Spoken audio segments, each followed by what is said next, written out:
Hello दोस्तों, नमस्कार। स्वागत है आप सभी का आपके अपने new YouTube channel Aryan expert classes में। मैं हूं आपके साथ गौतम मौर्य और आज हम लोग शुरुआत करने वाले हैं भारत भूगोल, जिसके बारे में हम लोग पढ़ेंगे, मतलब भारत भूगोल से संबंधित सामान्य जानकारी के बारे में। तो चलिए आइए शुरू करते हैं हम लोग आज की क्लास। जैसा कि आप लोग देख रहे हैं कि ये जो मैप बना हुआ है भारत का मैप है, तो हम लोग बिल्कुल जो है कि इसकी शुरुआत बेसिक से करेंगे ताकि जो भी नए स्टूडेंट हैं उनको जो है कि सभी तथ्य अच्छे से मालूम हो सके। तो चलिए शुरुआत करते हैं। तो जो भारत है हमारा, भारत राज्यों एवं केंद्र शासित प्रदेशों का संघ है और भारत में कुल राज्य 28 हैं और केंद्र शासित प्रदेश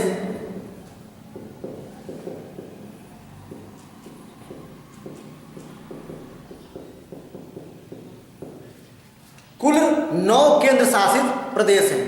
और जो भारत का क्षेत्रफल है, वो है आपका 32,87,263 वर्ग किलोमीटर। 9 केंद्र शासित प्रदेश, 28 राज्य और क्षेत्रफल की बात करें तो 32,87,263 वर्ग किलोमीटर है।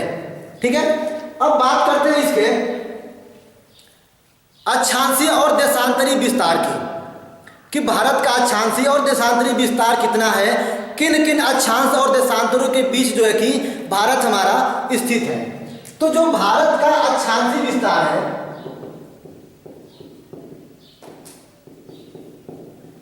एक बात और, भारत का 2 अक्षांशीय विस्तार है। एक तो संपूर्ण अक्षांशीय विस्तार और दूसरा जो मुख्य भूमि का अक्षांशीय विस्तार है।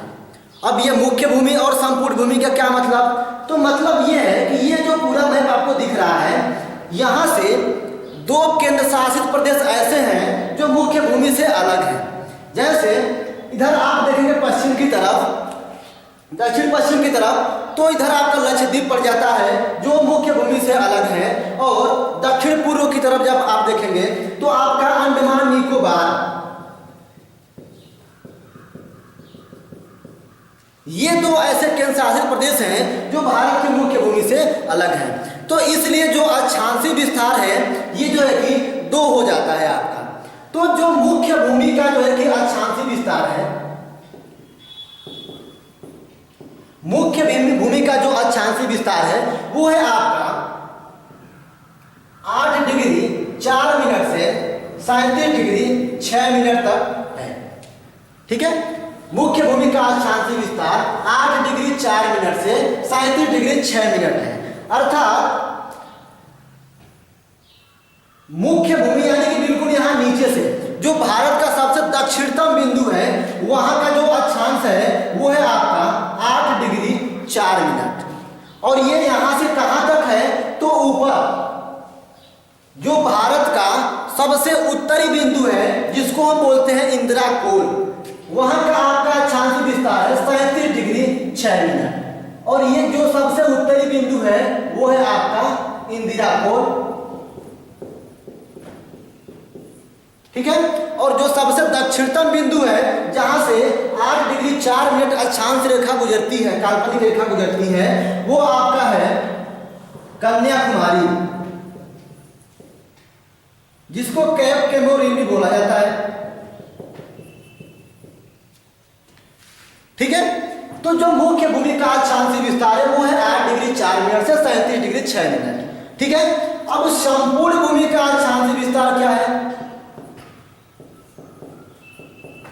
संपूर्ण भूमि का अक्षांशीय विस्तार वो है आपका 6 डिग्री 4 मिनट से 37 डिग्री 6 मिनट। ठीक है, यानी कि ये जो 6 डिग्री 4 मिनट अक्षांश रेखा है वो आपकी कहां से गुजरती है? तो जो अंडमान निकोबार का जो सबसे दक्षिणतम बिंदु है ग्रेट निकोबार, वहां से आपकी गुजरती है ये 6 डिग्री 4 मिनट अक्षांश रेखा। और जो सबसे दक्षिणतम बिंदु है उसको क्या बोला जाता है, तो उसको बोला जाता है इंदिरा पॉइंट। इंदिरा पॉइंट। इसके कुछ अन्य नाम भी हैं जो प्राचीन काल में प्रचलित है, जैसे पार्सन पॉइंट या पिगमिलियन पॉइंट भी बोला जाता है। पार्सन पॉइंट या पिगमिलियन पॉइंट भी इंदिरा पॉइंट को बोला जाता है। ठीक है दोस्तों, अब हम लोग बात कर लेते हैं देशांतरी विस्तार के बारे में। अब हम बात करेंगे देशांतरी विस्तार के बारे में। तो जो भारत का देशांतरी विस्तार है,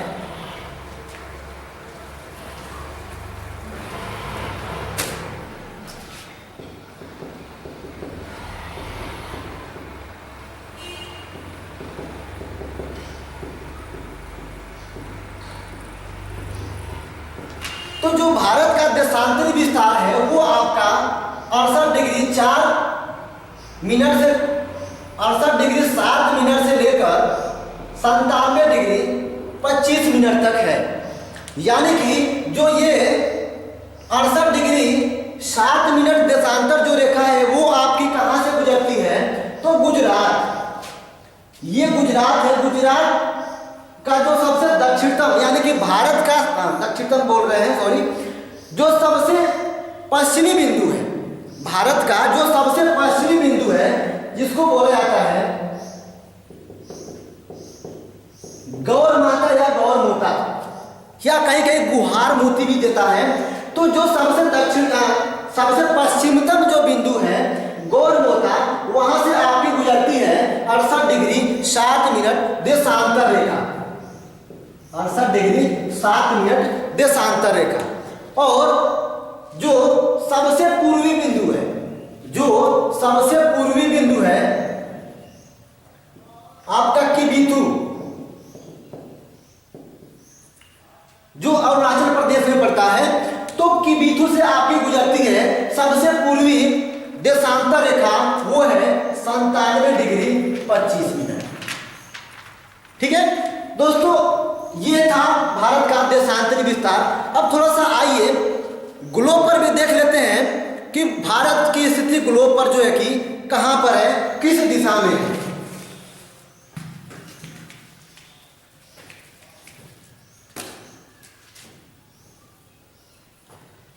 तो दोस्तों ये है हमारा, कल्पना कर लीजिए कि ये हमारा ग्लोब है, और ग्लोब पर जो है कि दो तरह की काल्पनिक रेखाएं खींची जाती हैं, एक तो देशांतर रेखा और दूसरी अक्षांश रेखा। तो ग्लोब पर हमारे दाहिनी तरफ जो दिशा होती है वो होती है पूर्व, और जो बाईं तरफ दिशा होती है वो होती है पश्चिम, और ऊपर की तरफ उत्तर और नीचे की तरफ दक्षिण। तो पूर्व से पश्चिम की ओर मिलाने वाली जो काल्पनिक रेखा होती है वो आपकी कहलाती है अक्षांश रेखा। ठीक है, पूर्व से पश्चिम की ओर जो रेखा खींची जाती है वो होती है आपकी अक्षांश रेखा। ठीक है, और उत्तर से दक्षिण की तरफ जो ग्लोब पर काल्पनिक रेखा खींची जाती है वो आपकी होती है देशांतर रेखा, वो होती है आपकी देशांतर रेखा। तो ग्लोब पर बीचों बीच से जो आपकी अक्षांश रेखा खींची जाती है उसको बोला जाता है 0 डिग्री अक्षांश, 0 डिग्री अक्षांश, या इसी को भूमध्य रेखा या विषुवत रेखा बोला जाता है। ठीक है, और जो उत्तर से दक्षिण की तरफ मध्य में खींची गई देशांतर रेखा होती है उसको बोला जाता है 0 डिग्री देशांतर, उसको बोला जाता है 0 डिग्री देशांतर। तो जो 0 डिग्री अक्षांश रेखा होती है उसके ऊपर टोटल 90 अक्षांश रेखाएं होती हैं, और 0 डिग्री के नीचे भी टोटल 90 अक्षांश रेखाएं होती हैं। ठीक है, और उसी प्रकार देशांतर में भी 0 डिग्री देशांतर के पूर्व में जाएंगे तो टोटल 80 देशांतर रेखाएं होती हैं, और जब पश्चिम में जाएंगे तो पश्चिम में भी टोटल 180 देशांतर रेखाएं होती हैं। ठीक है, यानी कि टोटल देशांतरों की संख्या होती है आपकी 360 और 180 होती है आपकी टोटल अक्षांशों की संख्या। ठीक है, तो जो भारत की स्थिति ग्लोब पर है तो ना उसको हम लोग देख लेते हैं। तो सबसे पहले देखते हैं अक्षांश के बारे में। तो मैंने अभी बताया हाल ही में आपका कि जो भारत का अक्षांशीय विस्तार है मुख्य भूमि या संपूर्ण भूमि का, तो संपूर्ण भूमि था 6 डिग्री 4 मिनट से 97 डिग्री 25 मिनट। तो जब 0 डिग्री अक्षांश से जब हम ऊपर की तरफ जाएंगे तो 1 2 3 4 ऐसे काउंट करते हुए जाएंगे तो कभी ना कभी आपका आएगा 6 डिग्री 4 मिनट। तो मान लीजिए कि यहाँ पर आ गया 6 डिग्री 4 मिनट। ठीक है, और इसके जब और ऊपर जाएंगे तो ऊपर जाने पर आपका मिलेगा 37 डिग्री 6 मिनट अक्षांश। तो मान लीजिए कि यहाँ पर आने पर आपका मिल गया 37 डिग्री 6 मिनट अक्षांश। ठीक है, तो ये तो हो गई इन दोनों अक्षांशों के बीच भारत की स्थिति। लेकिन राइट लोकेशन पता होने के लिए आपको अक्षांश और देशांतर दोनों पता होने चाहिए। तो अक्षांश तो हो गए, अब थोड़ा देशांतर को हम लोग देख लेते हैं। तो जो भारत का देशांतरी विस्तार है वो है आपका 68 डिग्री 7 मिनट से लेकर के और 97 डिग्री 25 मिनट तक। ठीक है, तो जो ग्लोब पर बीचों बीच से ये आपके 0 डिग्री देशांतर है, तो इसके जब आप पूर्व में जाएंगे तो 1 2 3 ऐसे जब कंटिन्यू करते हुए जाएंगे पूर्व की तरफ, तो आपको एक ऐसा अक्षांश मिलेगा, एक ऐसी स्थिति मिलेगी जहां पर 68 डिग्री 7 मिनट देशांतर आपको मिलेगा। तो मान लीजिए कि वो आपका यहाँ पर हो, यहाँ पर आपका हो 68 डिग्री 7 मिनट, और जब थोड़ा सा और आगे जाएंगे पूर्व में जाएंगे तो आपको मिलेगा 97 डिग्री 25 मिनट। तो मान लीजिए कि वो आपका आया यहाँ पर। ठीक है, तो जो भारत की स्थिति हुई इसी के बीच में आपकी होती है। ठीक है, तो जो भारत की स्थिति हुई इन्हीं अक्षांश और देशांतरों के मध्य होती है। तो कभी कभी आपसे पूछ लिया जाता है कि भारत ग्लोब पर किस दिशा में स्थित है। ठीक है, तो अब थोड़ा सा देखिएगा, इधर ऊपर उत्तर दिशा थी और इधर आपकी थी पूर्व दिशा। तो दो दिशाओं के बीच में एक उप दिशा होती है, यानी कि 4 दिशाएं होती हैं तो 4 उप दिशाएं भी होती हैं। तो पूर्व और उत्तर के बीच की जो उप दिशा हो गई वो हो गई आपकी उत्तर पूर्व दिशा। यानी कि जो भारत की स्थिति है ग्लोब पर वो भारत स्थित है आपका उत्तर पूर्व दिशा में। ठीक है दोस्तों, तो ये थी हमारी ग्लोब पर भारत की स्थिति। अब बढ़ते हैं अपने अगले तथ्य की ओर।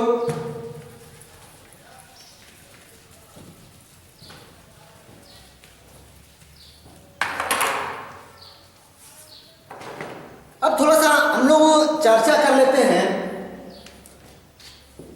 इसके क्षेत्रफल को लेकर के। तो भारत का जो क्षेत्रफल है 32,87,263 वर्ग किलोमीटर, लेकिन अगर इसका क्षेत्रफल की दृष्टि से विश्व में स्थान देखा जाए तो किस नंबर पे आता है भारत? तो क्षेत्रफल में जो भारत का स्थान है, क्षेत्रफल में जो भारत का स्थान है वो है आपका 7वां नंबर। हाँ दोस्तों, भारत का जो क्षेत्रफल में स्थान है वो है 7वां। इसके पहले टोटली 6 देश आते हैं जो क्षेत्रफल की दृष्टि से भारत से बड़े हैं। अब उनको भी थोड़ा देख लेना जरूरी है, क्योंकि पूछ लिया जाता है कि सबसे बड़े क्षेत्रफल वाला देश कौन सा है विश्व में, या दूसरे नंबर पे सबसे बड़ा देश कौन सा है क्षेत्रफल में, तो उनको भी हम लोग यहाँ पर देख लेंगे। तो जो पहले नंबर पर है वो है आपका रूस। क्षेत्रफल में सबसे बड़ा जो देश है विश्व में वो है रूस। रूस के बाद नंबर आता है कनाडा का, रूस के बाद कनाडा, कनाडा के बाद चीन, चीन के बाद संयुक्त राज्य अमेरिका, और अमेरिका के बाद आपका आता है ब्राजील, और ब्राजील के बाद आपका आता है ऑस्ट्रेलिया,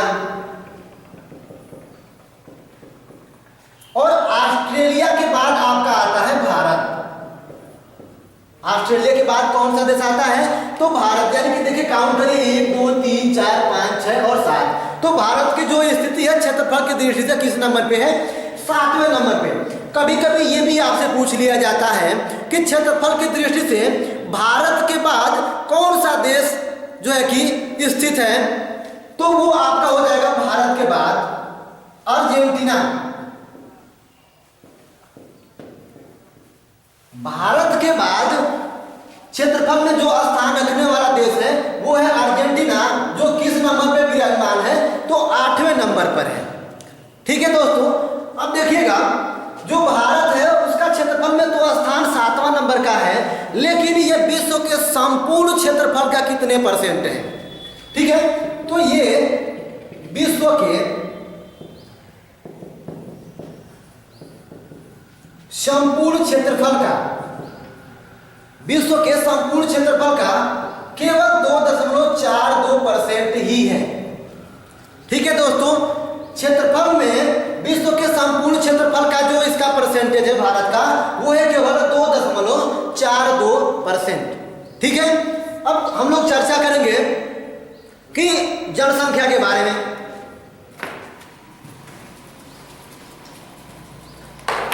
तो दोस्तों जनसंख्या में देखा जाए तो भारत का विश्व में दूसरा स्थान है। जनसंख्या की दृष्टि से विश्व में जो स्थान है भारत का वो है आपका दूसरे नंबर का। तो आपसे पूछ लिया जाता है कि पहले नंबर पे फिर कौन है, तीसरे नंबर पे कौन है? ठीक है, तो उन लोगों को भी, उन देशों को भी हम लोग देख लेते हैं कि हाँ पहले दूसरे तीसरे चौथे नंबर पे कौन कौन से देश आपके आते हैं। तो दोस्तों जो पहले नंबर पे जनसंख्या में आगे है वो है आपका चीन, जो हमारा पड़ोसी देश है। चीन के बाद आपका आता है दूसरे नंबर पे कौन? भारत। ठीक है, चीन के बाद भारत। भारत के बाद आपका आता है संयुक्त राज्य अमेरिका, यूनाइटेड स्टेट अमेरिका। ठीक है, पहले पे चीन, दूसरे पे भारत और तीसरे नंबर पे संयुक्त राज्य अमेरिका। चौथे नंबर पे जो देश आता है वो है आपका इंडोनेशिया। चौथे नंबर पे कौन सा देश आता है? तो इंडोनेशिया आता है। और इंडोनेशिया के बाद कौन सा देश आएगा? तो आपका आता है ब्राजील। ठीक है, इंडोनेशिया के बाद ब्राजील। ब्राजील के बाद आपका नंबर आता है पाकिस्तान का, और पाकिस्तान के बाद नंबर आपका आता है बांग्लादेश का। और बांग्लादेश के बाद जो लास्ट में नंबर आता है 8वें नंबर पे, लास्ट में नहीं 8वें नंबर पे, 8वें नंबर पे आता है आपका रूस।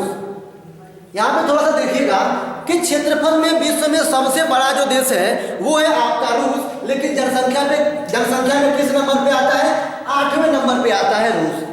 ठीक है दोस्तों, अब थोड़ा सा देख लेते हैं विश्व की संपूर्ण जनसंख्या का कितने परसेंट जनसंख्या भारत में निवास करती है, या भारत की जनसंख्या का प्रतिशत विश्व की कुल जनसंख्या का कितने परसेंट है। ठीक है, तो अगर प्रतिशत में देखा जाए तो भारत की जो जनसंख्या है विश्व की कुल जनसंख्या का 17.5% है। हाँ दोस्तों, भारत में विश्व की संपूर्ण जनसंख्या का 17.5% जनसंख्या जो है कि भारत में आपके निवास करती है। ठीक है दोस्तों, अब बढ़ते हैं हम लोग अपने अगले तथ्य की ओर।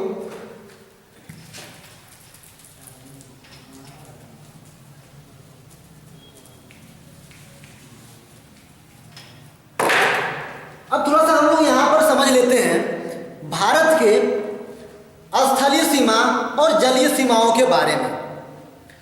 आपसे पूछ लिया जाता है कि भारत की स्थलीय सीमा की लंबाई कितनी है, जलीय सीमा की लंबाई कितनी है, तो उसको हम लोग समझ लेते हैं। देखिए स्थलीय सीमा का मतलब क्या हुआ कि मतलब वह भारत की वह सीमा जो जल क्षेत्र को स्पर्श ना करती हो, वो स्थलीय सीमा हो गई, और जो क्षेत्र जल को स्पर्श करेगा वो आपकी सीमा जो है कि जलीय सीमा हो जाती है। ठीक है, तो यहां पर देखेंगे आप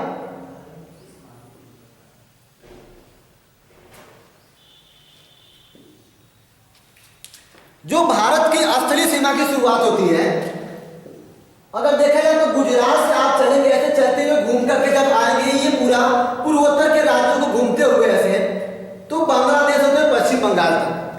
ठीक है। तो टोटली जो स्थलीय सीमा की जो लंबाई है वो है आपकी 15,200 किलोमीटर। ठीक है, टोटली स्थलीय सीमा की जो लंबाई है वो है 15,200 किलोमीटर। ठीक है दोस्तों, अब बात कर लेते हैं हम लोग जलीय सीमा के बारे में, यानी कि जो भारत का जो बॉर्डर है, स्थल क्षेत्र का जो बॉर्डर है, तो जल जो है कि कितने किलोमीटर तक स्पर्श करता है। तो यहाँ से गुजरात के क्षेत्रों से जब आप घूमते हुए चलेंगे पश्चिम बंगाल तक, ठीक है, यहाँ पश्चिम बंगाल तक जब आएंगे तो यहाँ पर भी दो तरह की जो है कि जलीय सीमा हो जाती है। एक तो मुख्य भूमि की जलीय सीमा और एक होता है संपूर्ण जलीय सीमा। ठीक है, अब संपूर्ण और मुख्य भूमि क्या होता है, मैंने पहले ही बताया कि दो ऐसे केंद्र शासित प्रदेश हैं भारत के जो है कि मुख्य भूमि से अलग हैं। ठीक है, यानी कि द्वीप हैं, जैसे लक्षद्वीप और अंडमान निकोबार द्वीप। ठीक है, तो मुख्य भूमि की जो जलीय सीमा है, भारत के मुख्य भूमि की जो जलीय सीमा है वो आपकी है 6100 किलोमीटर। ठीक है दोस्तों, मुख्य भूमि की जो जलीय सीमा है वो है आपकी 6100 किलोमीटर, यानी कि यहां से जब ऐसे आप घूमते हुए आएंगे ये टोटली कहां तक, पश्चिम बंगाल तक, तो आपकी टोटली लंबाई कितनी होती है 6100 किलोमीटर। ठीक है दोस्तों, और संपूर्ण भूमि की जलीय सीमा की बात करेंगे या संपूर्ण जलीय सीमा की बात करेंगे तो इसकी जो लंबाई है आपकी ये 7516.6 किलोमीटर। ठीक है दोस्तों, 7516.6 किलोमीटर ये आपकी संपूर्ण जलीय सीमा की लंबाई। ठीक है दोस्तों, अब बढ़ते हम लोग अगले तथ्य की तरफ। अब देखिए ये जो क्षेत्र है, यानी कि ये जो है कि आपका पूर्वी क्षेत्र है, इधर आपका पश्चिमी क्षेत्र है, यह ऊपर उत्तरी और नीचे दक्षिणी क्षेत्र। तो भारत का विस्तार कितने किलोमीटर तक है पूर्व से पश्चिम में और उत्तर से दक्षिण में, जहां इसको हम लोग देख लेते हैं। तो यहाँ पे जो भारत का सबसे पूर्वी बिंदु है और सबसे पश्चिमी बिंदु है, तो पूर्व से पश्चिम में जो भारत का विस्तार है, भारत का जो पूर्व से पश्चिम में जो विस्तार है वो टोटली है आपकी 2933 किलोमीटर। ठीक है, पूर्व से पश्चिम का जो विस्तार है वो है आपका कुल 2933 किलोमीटर, और उत्तर से दक्षिण का जो कुल विस्तार है, उत्तर से दक्षिण में जो कुल विस्तार है वो है आपका 3214 किलोमीटर। ठीक है दोस्तों, उत्तर से दक्षिण का जो विस्तार है वो कितने किलोमीटर का है, तो 3214 किलोमीटर है। ठीक है दोस्तों, अब थोड़ा सा बात कर लेते हैं भारत के स्थल सीमा को स्पर्श करने वाले पड़ोसी देशों के बारे में, कि कितने ऐसे देश हैं या कौन कौन से देश हैं जो भारत की स्थलीय सीमा को स्पर्श करते हैं। उसके बाद देखेंगे हम लोग जलीय सीमा को, और उसके बाद देखेंगे दोनों को।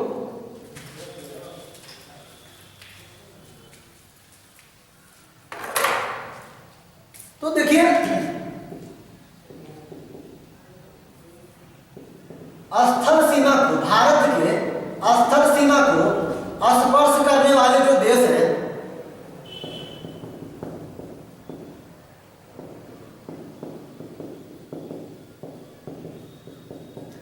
ये टोटली है आपके 7। ठीक है, स्थल सीमा को स्पर्श करने वाले जो देश हैं ये टोटली 7 हैं। अब वो कौन कौन से हैं, तो यहाँ पर देखिएगा, यहाँ पर जो देश है आपका भारत के स्थलीय क्षेत्र से लगा हुआ वो है आपका पाकिस्तान, वो है आपका पाकिस्तान। और यहाँ पर पाकिस्तान के थोड़ा सा ऊपर जब देखेंगे तो यहाँ पे हल्का सा जो लद्दाख का क्षेत्र है, उन क्षेत्रों में आपका जो है कि स्पर्श करता है अफगानिस्तान।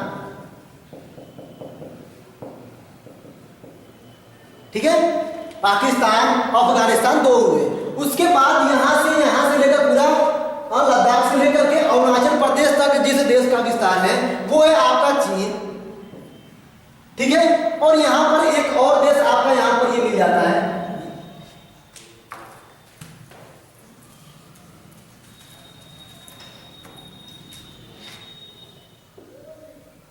ये है आपका चीन, ठीक है, और यहाँ पर ये जो आपका देश है यहाँ पर है नेपाल, ठीक है। तो चीन के बाद आप लिख लीजिए नेपाल, और यहाँ पर जो छोटा सा ये देश है ये है आपका भूटान, तो भूटान हो गया, ठीक है। अब यहाँ पर देखिएगा ये जो आपका देश है यहाँ पर बांग्लादेश,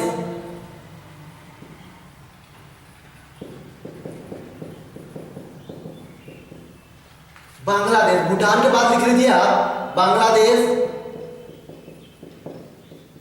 और यहां पर ये जो देश है इधर आपका जिस देश का विस्तार है वो है आपका म्यांमार,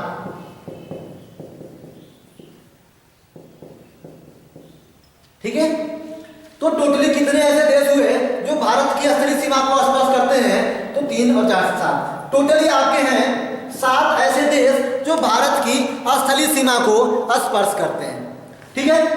अब थोड़ा सा देख लेते हैं कि ये कितने कितने किलोमीटर तक के क्षेत्र को स्पर्श करते हैं भारत के, ठीक है दोस्तों। तो जो आपका पाकिस्तान है ये गुजरात, राजस्थान, पंजाब, जम्मू कश्मीर और लद्दाख इन राज्य और केंद्र शासित प्रदेशों में टोटली मिलाकर के 3323 किलोमीटर की सीमा बनाता है ये भारत के साथ। और जो अफगानिस्तान है, अफगानिस्तान केवल आपका लद्दाख के क्षेत्रों में ही लगभग 106 किलोमीटर लंबी जो है कि सीमा बनाता है। और जो चीन है, चीन आपका टोटल 3488 किलोमीटर लंबी जो है कि सीमा बनाता है। जो नेपाल है, नेपाल आपका बनाता है 1751 किलोमीटर की सीमा। और जो भूटान है, भूटान आपका बनाता है टोटली 699 किलोमीटर की लंबी सीमा बनाता है। और जो बांग्लादेश है, बांग्लादेश 4096 किलोमीटर की सीमा बनाता है। और म्यांमार आपका कुल 1643 किलोमीटर की लंबी सीमा बनाता है भारत के साथ। तो दोस्तों यहाँ पर आपसे पूछ लिया जाता है कि वो कौन सा ऐसा देश है जो भारत के साथ सबसे लंबी स्थलीय सीमा बनाता है, तो वो देश आपका हो जाएगा बांग्लादेश। बांग्लादेश जो है कि भारत के साथ सबसे लंबी स्थलीय सीमा बनाता है। और सबसे छोटी स्थलीय सीमा बनाने वाला देश कौन सा है भारत के साथ, तो वो आपका हो जाता है अफगानिस्तान, जो कुल 106 किलोमीटर लंबी सीमा बनाता है। ठीक है दोस्तों, आज की वीडियो में सिर्फ इतना ही। आगे के तथ्यों को हम लोग कल जो है कि अगली वीडियो में देखेंगे। तब तक के लिए आप सभी का धन्यवाद, नमस्कार।